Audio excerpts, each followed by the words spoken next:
Olá, vamos começar a nova aula do curso, uma aula muito importante porque ela é central para o módulo 3, que a gente vai explicar o que é esse negócio de distribuição funcional da renda e por que isso é tão importante quando a gente estuda distribuição de renda em qualquer lugar do mundo, em qualquer tipo de abordagem. A gente vai nessa aula de hoje apresentar esse conceito, a gente vai destacar a centralidade das contas nacionais. O que um sistema de contas nacionais oferece como informação relevante estatística para um país? E como desse sistema de informações a gente pode tirar as variáveis fundamentais e as informações fundamentais para a gente calcular aquilo que a gente chama de distribuição funcional da renda. E aí, a gente vai ter que olhar o que a gente chama de conta da renda e a gente vai ter que entender quais são as muitas variáveis que afetam a distribuição funcional da renda. Sendo que aqui a gente vai fazer uma opção. A opção é a gente olhar o mercado de trabalho brasileiro, olhar o papel das políticas que afetaram o salário e o mercado de trabalho e o emprego formal do Brasil, para tentar entender um pouco dessa evolução do peso das remunerações na geração do produto do país ao longo do tempo. Então, basicamente, esse é o objetivo da nossa aula de hoje. E o que é esse conceito de distribuição funcional da renda? Lembrando o conceito de renda. Renda é a remuneração pelo uso dos fatores de produção. Então, no processo produtivo, eu preciso ter fatores que propiciem a produção de alguma coisa.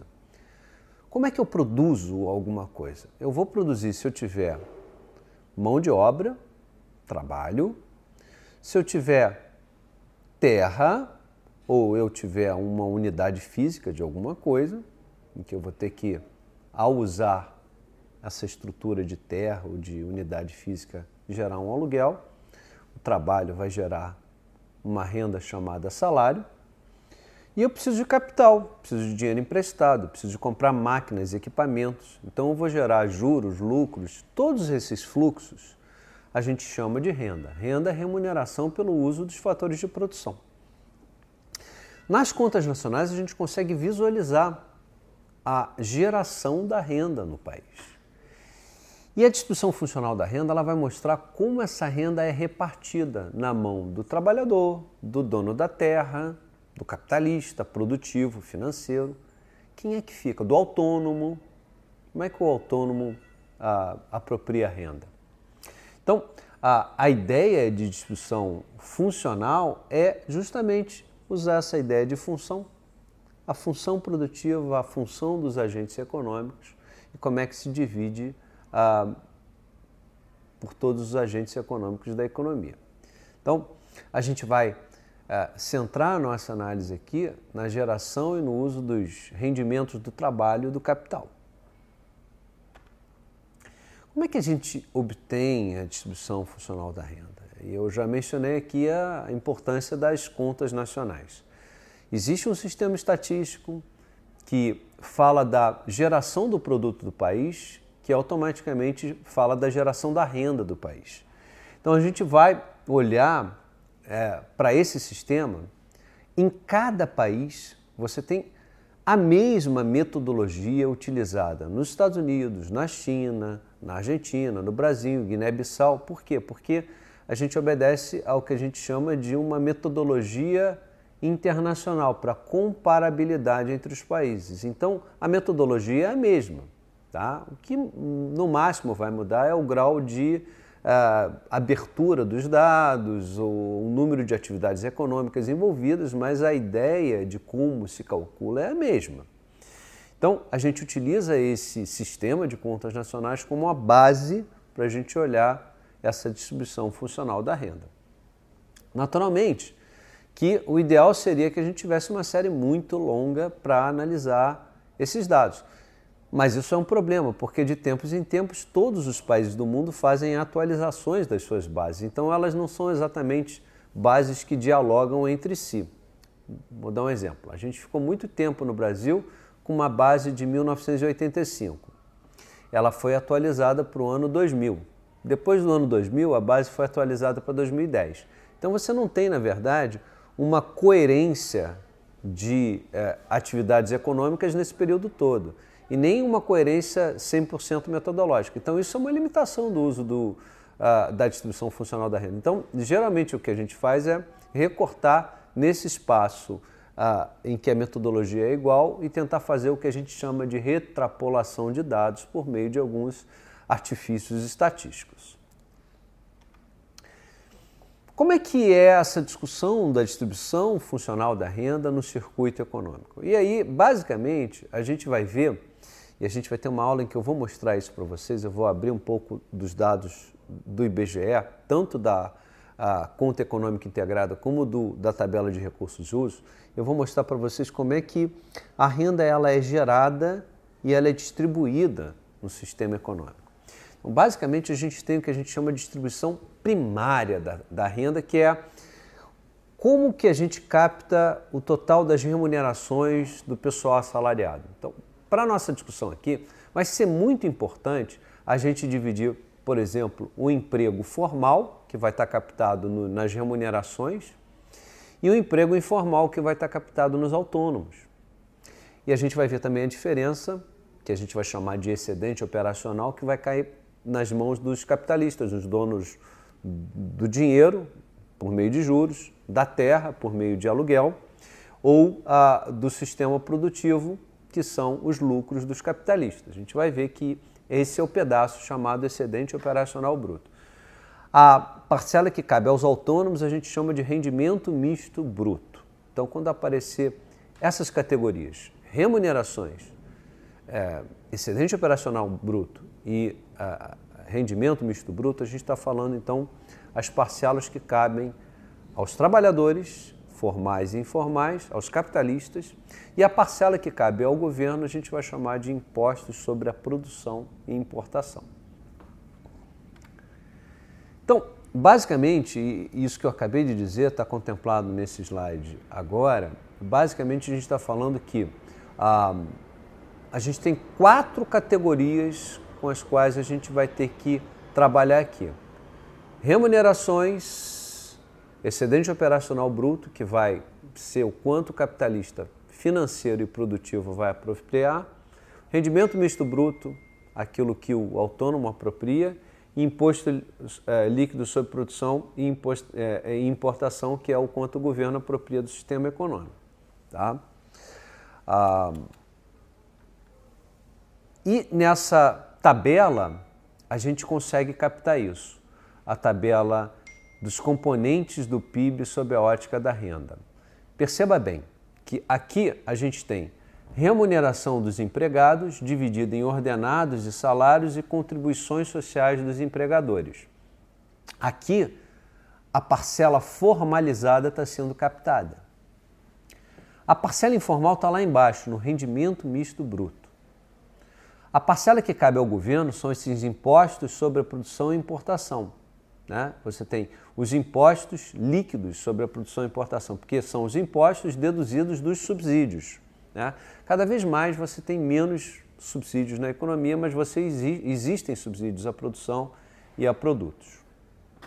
E a diferença entre aquilo que é gerado de produto com aquilo que você retira com pagamento de remunerações, o que você retira de pagamento de impostos ao governo, ou aquilo que você destina aos autônomos, é o que vai sobrar para os capitalistas do país, que a gente chama de excedente operacional bruto. Quais são as variáveis que vão afetar a distribuição funcional da renda? A lista é muito grande, vocês vão ver nessa lista de agora, que é uma lista bem grande, que começa com termos de troca, tem efeito do câmbio sobre isso. O próprio PIB automaticamente afeta a questão da distribuição funcional da renda. Algumas questões que vão alterar mais a longo prazo e no curto prazo também, mas no longo prazo, se há progresso técnico do país, você tem novas tecnologias e isso altera a produtividade do trabalho, que afeta o trabalho, o capital, isso efetivamente altera a distribuição funcional da renda. Emprego, a gente vai ver que isso é muito importante para explicar o caso brasileiro do período recente. O salário real, esses dois, emprego e salário real, a gente vai trabalhar muito na próxima aula. Os juros reais da economia a gente também leva em consideração e uma série de outros itens, como o preço de matéria-prima, o efeito de mudanças de margens de lucros e custos por setor de atividade, o poder de barganha dos sindicatos, quando os sindicatos são fortes. Geralmente você tem uma distribuição favorável ao trabalhador e existem outros fatores institucionais. Então, essas são as muitas variáveis que afetam a distribuição funcional da renda. Esse slide que está sendo mostrado aqui, o slide 9, apresenta a participação, uma série histórica longa, muito longa, de 1950 até 2010. E ela mostra que no caso do Brasil, que é essa primeira curva aqui mais clarinha, até que os nossos ciclos, as nossas ondas são relativamente bem comportadas ali, em torno de 40 e alguma coisa, 40 e poucos % do PIB, que seria o total da participação dos salários na economia. A gente vai ver que no caso da Argentina, que é essa linha mais escura, ela vai caindo muito, de 50 para um período mais recente, melhorou um pouquinho, para 40, mas mesmo assim a tendência é muito ruim no longo prazo, nesses 60 anos, para a Argentina. Já o México sempre teve num ponto muito abaixo do Brasil e da Argentina. Ele começa ali com alguma coisa próxima de 30, depois cai e está aqui próximo a 25 no ano de 2010. O México, nesse sentido, é um país muito... um olhar muito negativo que há nessa perspectiva da distribuição funcional da renda do México. Quer dizer, a participação dos trabalhadores em termos de apropriação de renda é muito baixa no México.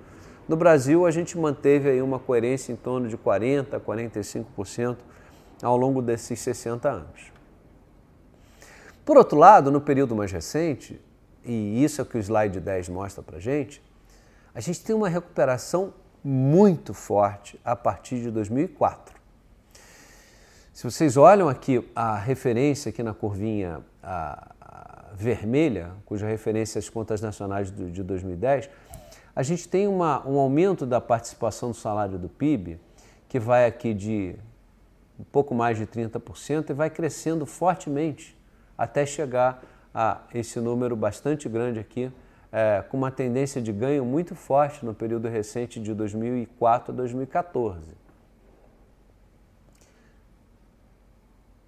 Com isso a gente consegue olhando um pouco assim para a estrutura do salário, do mercado de trabalho, a evolução da distribuição funcional da renda. O que essa tabela que está mostrando aqui na página 11 demonstra para a gente é a evolução da distribuição funcional da renda de 1990 a 2003. E é muito interessante que você vê lá a parte que cabe aos capitalistas financeiros ou produtivos, o excedente operacional bruto, está ali na casa de 32% do total da renda em 1990. Os impostos sobre produção e importação, esses vocês vão ver que vão ficar aí na casa de 15% a série inteira. E os rendimentos do trabalho, que estão bem altos ali em 1990, estão na casa de 52%. Esses rendimentos do trabalho, em 2003, vão cair para a casa de 40%. O excedente operacional bruto vai ficar em torno de 43%. Então, houve aqui uma distribuição de renda às avessas. Houve uma concentração de renda por parte dos capitalistas, que apropriam o excedente operacional, e uma redução da participação dos trabalhadores nesse período, que apropriam os rendimentos do trabalho. E houve uma certa manutenção do mesmo patamar dos impostos sobre a produção e importação. Então, o que a gente vê nesse slide, no slide 11, é realmente uma evolução nesse período de 1990 a 2003, de concentração de renda. Basicamente é isso, e o que a gente vai ver justamente no período posterior é uma distribuição da renda funcional. Olha aqui, esse slide apresenta o período mais recente, de 2003 a 2013. Olha que interessante, ele começa lá em 2003, a gente tem um amarelinho, que são os impostos do governo, que vão se manter basicamente na mesma proporção. 15% do PIB é mais ou menos o componente dos impostos líquidos sobre produção e importação que são apropriados pelo governo. Por outro lado, as curvinhas azul e vermelha, elas vão indicar o seguinte: a azul é o excedente operacional bruto, a vermelha são as remunerações.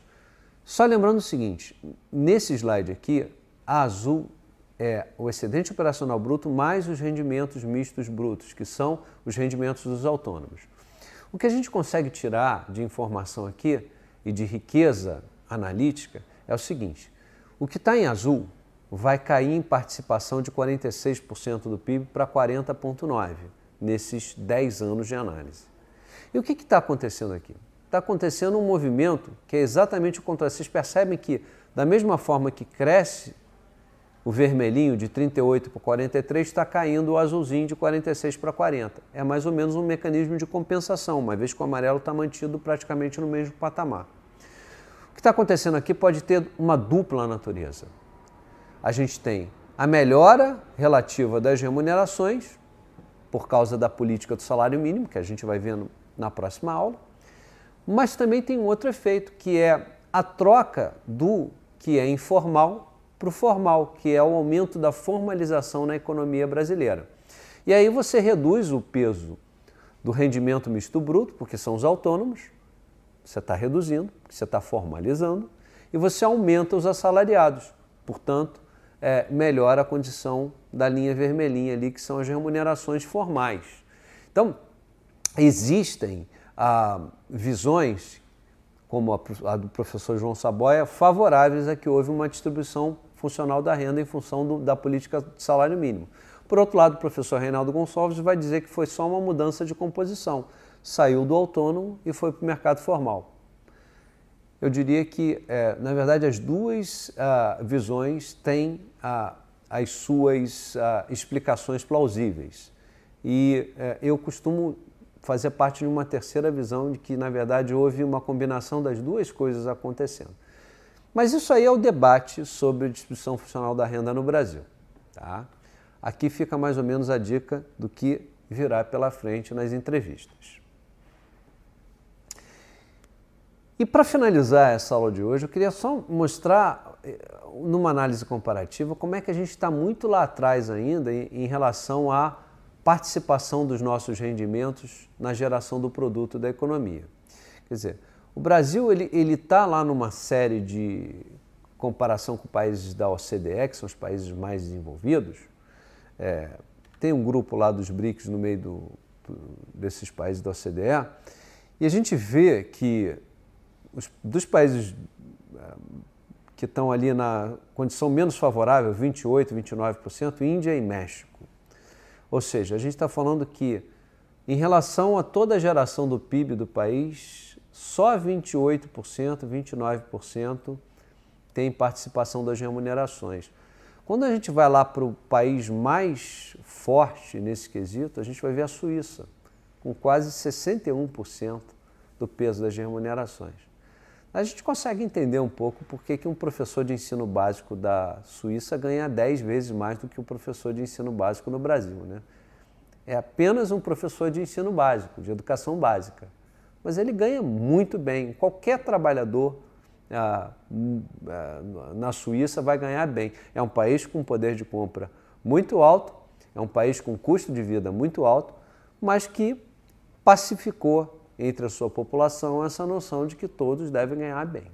Então, a Suíça, a Dinamarca, tem alguns países de tradição anglo-saxã ali, o Reino Unido, Estados Unidos, mas também tem os países de tradição nórdica, que também tem esse peso muito forte das remunerações. A França também está ali na parte de grande peso das remunerações no PIB. O Brasil está lá embaixo, em pretinho, com 43% no ano de 2009, está ali entre a Itália e a África do Sul. Ou seja, a gente tem um peso, um caminho ainda bastante importante, até chegar a 50%, que vai colocar a gente ali entre os principais países do mundo, a gente ainda tem um peso muito forte, tem que muita coisa acontecer. E aí isso tem muito que ver com o módulo 2, que é a mobilidade intergeracional, investimentos de longo prazo, produtividade, coisas do tipo. Bom, isso posto, a gente está concluindo a nossa aula sobre distribuição funcional de renda e a gente quer reiterar que esse é um instrumento útil para a gente estudar a desigualdade de renda e ele deve se somar aos outros índices de concentração, de mensuração de desigualdade. A gente precisa ter um olhar sobre a conta da renda e desagregá-la para saber qual é a participação de cada item na geração do produto da economia. E o que a gente vai ver é que existe uma centralidade no mercado de trabalho quando a gente discute distribuição funcional da renda. E a gente vai olhar isso na próxima aula, falar um pouco da evolução do mercado de trabalho no Brasil, para entender o que está acontecendo. Se a formalização e a redução dos autônomos pesa mais do que o aumento do salário mínimo ou coisas do tipo. Então, com isso, a gente está encerrando a aula de hoje. A gente vai passar para vocês um material específico sobre isso. Eu ainda vou adicionar uma aula sobre como olhar a tabela de recursos de uso e a conta econômica integrada para que a gente possa dar a vocês os instrumentais para que vocês possam estudar esse tema de maneira autônoma. É isso, eu conto com vocês na próxima aula. Um abraço.